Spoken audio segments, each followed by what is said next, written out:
And it's almost 1 year past since Russia first invaded Ukraine, causing global impacts, including energy and food crisis. Many around the globe hope that peace can be reached between Russia and Ukraine very soon. Now, we would like to know Russia's perspectives on it. And tonight we have our special guest at MGN studio, Russian Ambassador to Indonesia, Her Excellency Lyudmila Vorobyova.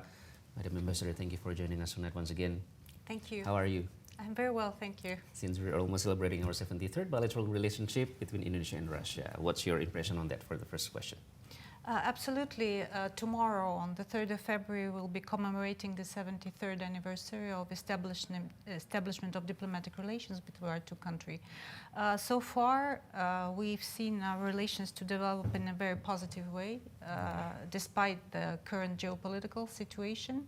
Our two countries enjoy good relations in the political area. As you know, last year, President Joko Widodo visited Russia and had a very good talks with President Putin. They also conversed on the phone several times.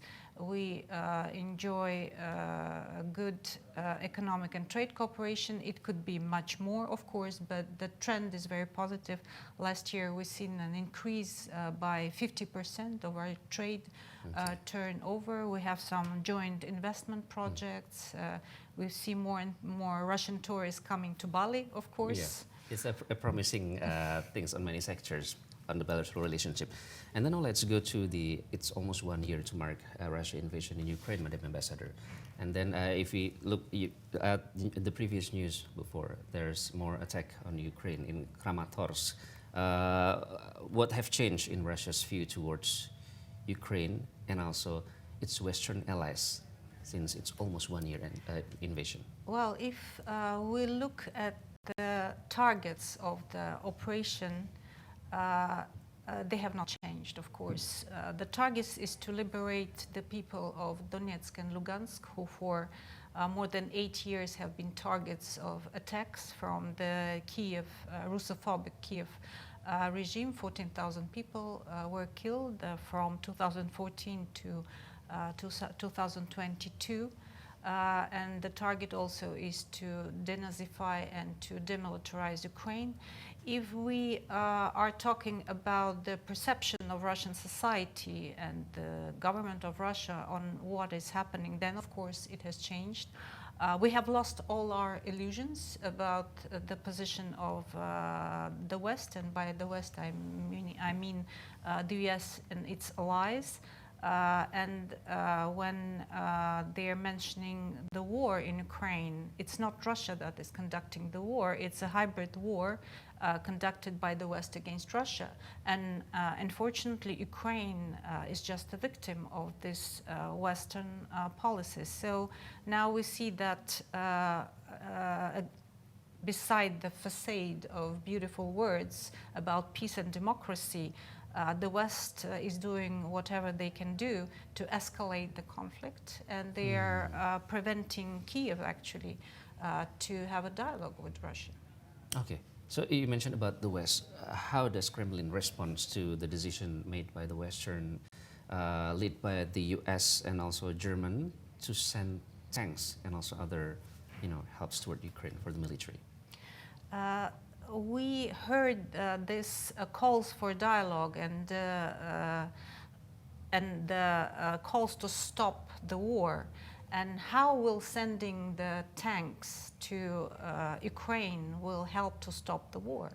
The West is very clearly trying to escalate the conflict and to destroy our country.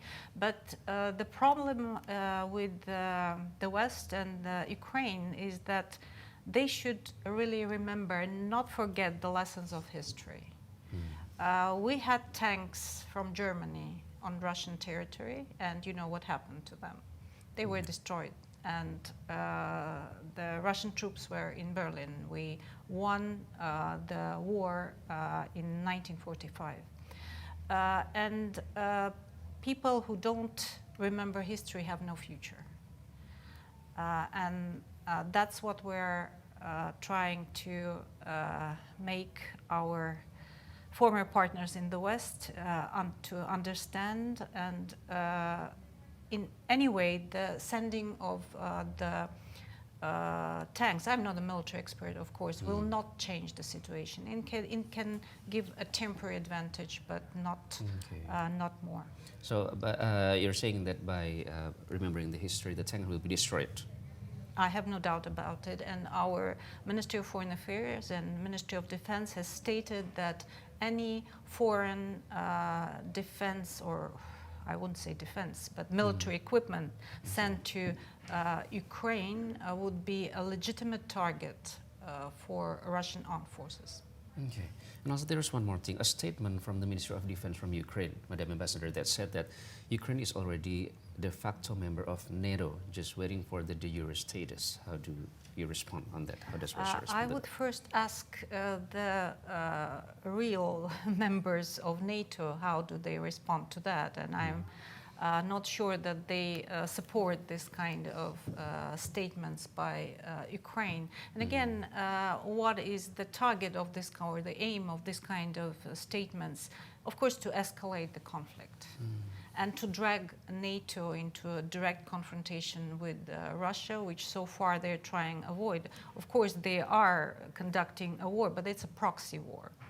But Ukraine is trying to drag NATO in a real-time war with Russia. Okay, and then it's almost 1 year on the February 24th since the first Russia invasion, Madam Ambassador. A few missiles attack went to Ukraine. Does it related with that, or the escalation of the attack from the Russia?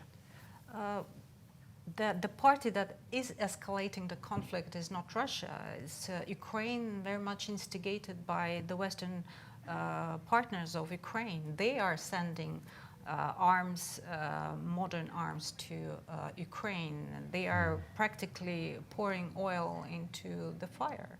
Actually, you know that last year we were engaged in dialogue with Ukraine. There were several rounds of peace talks, and we were on the brink of having an agreement with Ukraine. It was already drafted.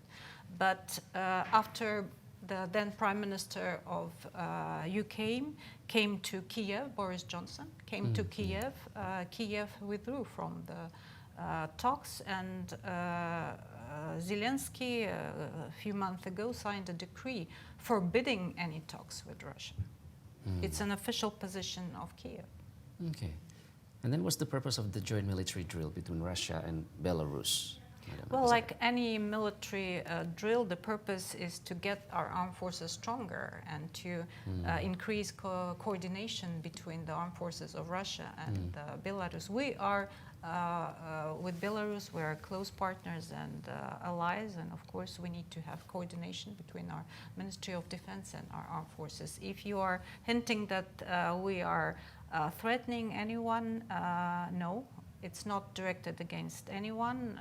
It's a normal thing between allies and partners to have such military drills. Okay, and the term that Ukrainians use for the invasion is unprovoked, Madam Ambassador. The unprovoked attack, how do you respond to that term? Because, it keeps coming to the Ukrainian cities. Really, it's all information war and propaganda by the West. They say such unreasonable things like, it's just Russia wants new territory. Come on, we're the biggest country in the world. Why do we need more territories? Of course, it is not true. This crisis has been very carefully prepared and orchestrated by Washington and Brussels. And for 8 years, we've been trying to prevent this crisis from happening, this war from happening. We actually initiated the Minsk agreements between the Donbas regions and Kiev. And for 8 years, we were trying to urge Kiev and the Western partners to fulfill these Minsk agreements, to solve this crisis inside Ukraine. It never happened. And Kiev, again, with the support of the West, was preparing a massive attack on Russian territory in March last year. So prevent a deeper crisis and a bigger conflict from happening, our president has taken the very difficult decision to start this special military operation in Ukraine. First of all, to protect the people of Donetsk and Lugansk who've been dying, who've been under attack for more than 8 years. Okay. And to ensure the security of our own country. Okay. So there will be no, as you mentioned earlier, for a couple of times, we saw no peace talks on the table in the near future. It's not that Russia will not engage in any dialogue. As I told you, it's the Ukrainian side that withdrew, that stepped out from the talks that were conducted in Turkey. And again, President Zelensky signed a decree, a law practically, forbidding any party to engage in dialogue with Russia. Okay. And then Zelensky said, or changed the term peace into victory over all of things that happens. It's the illusion that the Ukrainian side has, and of course it's being also supported by the West, that Ukraine can win on the battlefield. Of course it will not happen. Okay, and some experts said that the war will end in Russia's hand or in Vladimir Putin's hand. So how will the war end, Madam Ambassador? The war will end by the victory of Russia. The war will end by the victory of Russia. Yes. Thank you so much, Madam Ambassador, for Thank your you. time. Thank you so much. For MGN, it's good to have you here. Since we're celebrating also the 73rd celebration of our bilateral relationship, we keep hoping that this good relationship keep happening in the near future. Thank you Once so again, much.